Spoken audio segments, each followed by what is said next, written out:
So the big question is, why are all these birds here anyway? So if you look at the routes that migratory birds are taking, songbirds specifically in spring, there are 3 general routes that these little birds are following, coming north to their breeding grounds. All 3 of those routes converge over northwest Ohio, and that results in huge number of birds and great diversity, all different kinds of birds coming through here.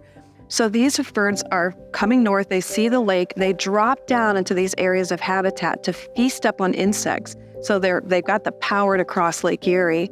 Most of that wooded habitat, which is the prime real estate for migratory birds, has been developed. And those areas, marinas, condominiums, things like that, are so important in a tourism area, but the habitat brings a lot of wealth too. So there's not that much habitat left for birds, so you get this funneling effect of all these birds piling up into these areas.